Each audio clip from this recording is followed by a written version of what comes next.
everybody and welcome back to my channel. So today is a requested video on a tutorial on shearing. Shearing is basically gathering fabric with shearing elastic. So shearing elastic is this. You basically put it in the bobbin and use your normal top thread and it gathers the fabric as you sew. It's definitely becoming very popular at the moment. There's a lot of new patterns coming out where they use a lot of shearing. It was very popular in the latest series of the Sewing Bee, the last series of the Sewing Bee that we had. So yeah, this video is all about how to do it, a few tips and tricks to help you along the way.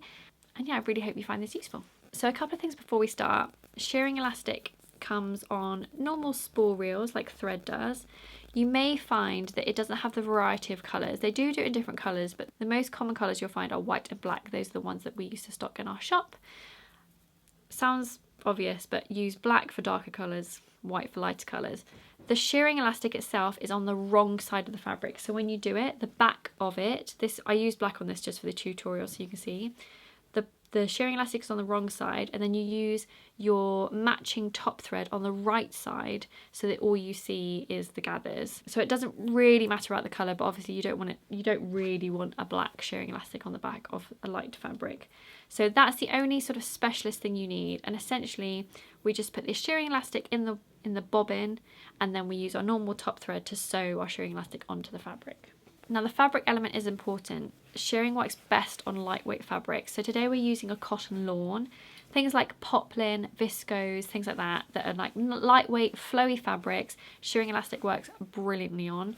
Obviously you don't want it on stretch fabrics, you only want it on woven fabrics. You can try it on medium weight fabrics, but what you'll find is the gathers won't be as nice and they'll just sort of look a bit clunky. So it doesn't have quite the same effect. So it works best on lightweight fabrics, but of course feel free to experiment with the fabric that you want. Always, always, always test the fabric that you're working on first. Don't go straight in to do it on your dress, because there is a little bit of trial and error with your own machine on what works best, the stitch length, how you've wound it, etc, etc.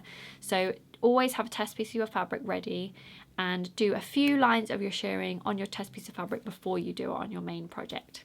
So yeah, let's get started. Okay, so the first step is winding your bobbin. So what I'm going to do is, you have to hand wind it. Do not use your machine to wind it because it will create too much tension. It will basically pull the elastic too taut. So I'm going to put it through the usual loop, and then I'm just going to hand wind it on.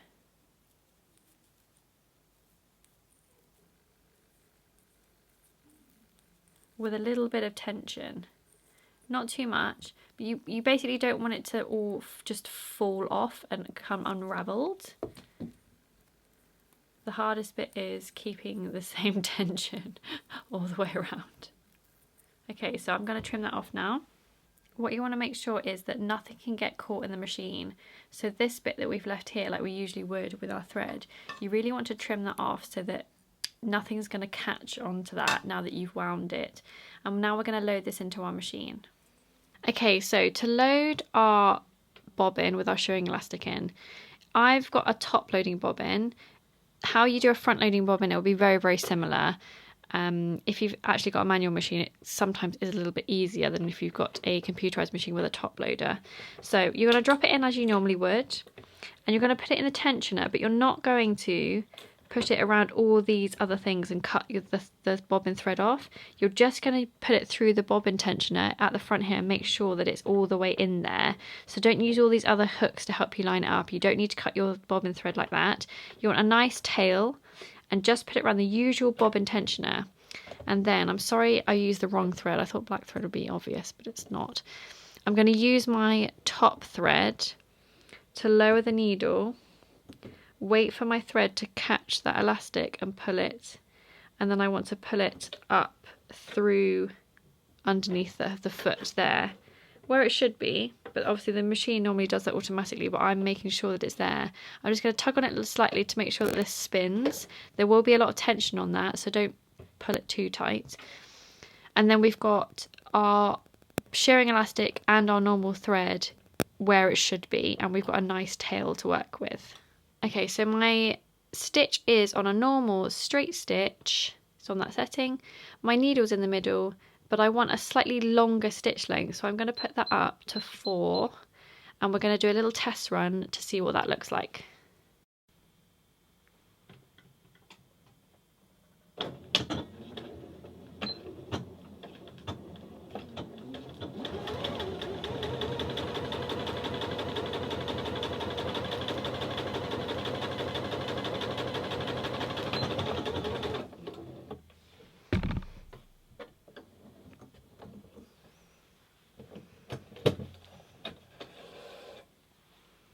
Okay, test run 1. I've obviously used really contrasting thread just to help you see what's actually happening. So you may have noticed that I did a little back tack at the start and the end. That's to just secure the end of the elastic. You basically want to create like a little knot at the back somehow so that the elastic doesn't sort of slip through the stitches as you're sewing, because otherwise it won't gather up. So if your machine can't back tack, what you might like to do is use a really tiny stitch like you would in quilting just to start with, or like when you do a dart. So make your stitch length really tiny, do a couple of tiny stitches and then put your stitch length up. So I went for a 4mm stitch length, and that's gathered it enough for me to sort of think that that's okay. Obviously you can experiment and do a few different test runs to see what you like, and then I finished it again with another little back stitch. But you might have noticed that you do not use your thread cutter. So if you have a thread cutter, if you're lucky enough to have a thread cutter on your machine, don't use it when you're doing this. One, because you can cut your elastic too short and then it'll sort of ping back and you'll have to start again. 2, you want a little tail. I've actually cut this really short, but you want the tails to be like this so that at the very end we can tie them off. So you want 2 tails at the start, 2 tails at the end every single time, every single line that you're doing. So don't use your thread cutter, and also sometimes the thread cutters just get stuck on the elastic and then you'll end up having to take the whole bobbin out and then redoing it, and it's just a bit of a faff. So I am now going to do my second line underneath, and I'm going to use my foot as a guide, and then we're going to change our top thread to one that sort of matches this, and then we'll go from there. I'm going to leave the elastic in the back black just to show you, but let's do another little test run so we get 2 lines.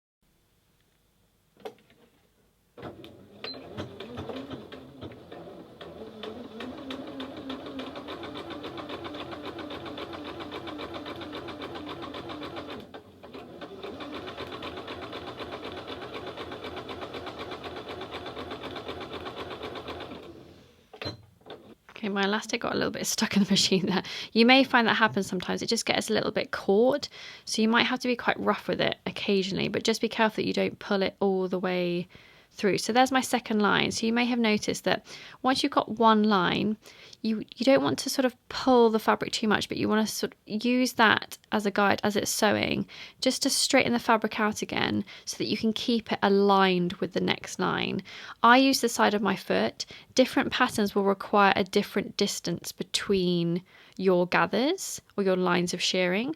So check the pattern that you're working on. If it's up to you, use the easiest method. So if you like the way that this looks, use the side of your foot. If you like it less than that, you can use a foot with more guides on it.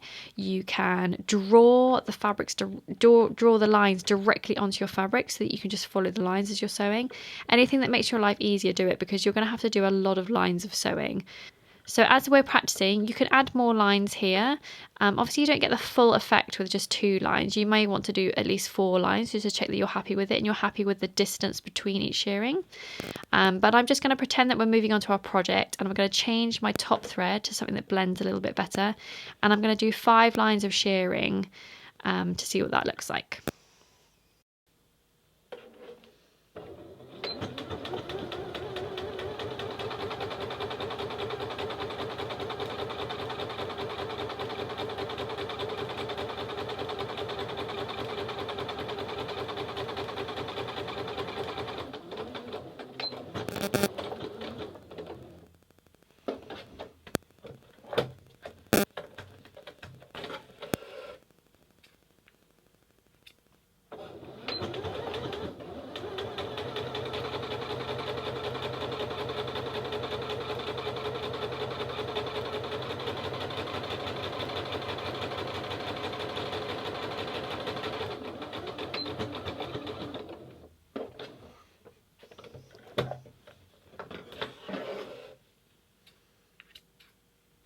Okay, so here is 5 lines. Obviously, usually I would use a white shearing elastic for this colour, but I just want to show you sort of what it does. So this is it from the back, and you can see the thread sort of holding it, and that's why if you pull it too tight or you have your elastics with too much tension, you can see how they could just easily like slip through all those stitches.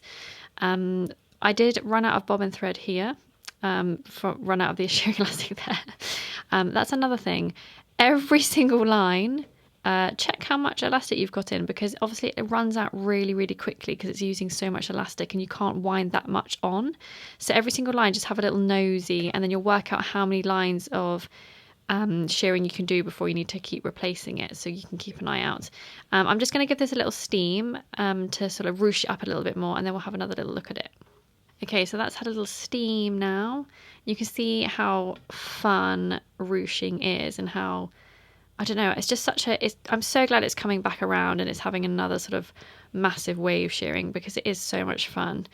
It's fun to do. It's not that difficult as long as you've got a few tips and tricks. Write down also how your machine reacts, just because it will help you save a little bit of time next time. Always do a test run first on the fabric, because every fabric will react differently. But just to save you a little bit of time remembering how to do it, write down what you did on your own machine, and it will help you next time. Just to run over what we've done, we've got our shearing elastic hand wound to our bobbin. We've put it through our bobbin tensioner, but not through around anything else, and we've fed it up through the bottom of the machine manually using our top thread to put it through. We have set our stitch length to 4mm on this one, but you can experiment. You want it longer, so I'd say no less than 3.5, but you can go right up to 5, see how you like the look of that. And we just have to replace the shearing elastic for every few lines. Don't forget to back tack at the beginning, or if your machine doesn't like the back tacking, you can use a really tiny stitch length for the first couple of stitches. You also want to make sure that you've got tails of both elastic and top thread on every start and every finish of your shearing piece. Now let's talk about finishing it off. So one way of finishing it, which is my preferred method, is on the ends where you did a little back tack, if you pull the top thread, should be very easy to see, especially if you've got a very different coloured shearing elastic.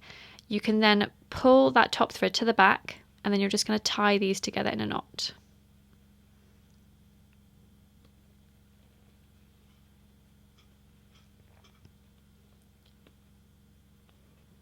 Sorry, my camera does not like focusing on this. And once you've tied that in a knot, make sure it's nice and secure. You can then trim those off. And you're going to do that on every single one. Don't scrimp on that. I think, yes, it does take a lot of time, and you've just spent loads of time doing your shearing, but you don't want it to come undone if you're happy with it. And I know that you might be, say, joining these two sides together and you might be sewing over them, but if your stitches, when you're sewing that bit, don't catch the elastic and don't catch the top thread, they're all just sort of loose there, because the back tacking won't be as strong as your normal back tacking because of the thickness of the shearing elastic. So do take the time to pull them all through to the back and tie off the beginning and the end of each one. Here's where we ran out of elastic on that one. But don't scrimp on that. I think it will definitely make a difference. And there you have it. There's your shearing. So I really hope you enjoyed this video, and I hope you found it useful. If you've got any questions for me, please comment below. And if you have any other tips for any other sewists, then obviously share those below as well, because we all learn from each other. And yeah, I will see you again for another video. Oh, make sure you give this video a thumbs up if you enjoyed it, and don't forget to subscribe if you haven't already. And I will see you again soon. Happy handmade, everyone.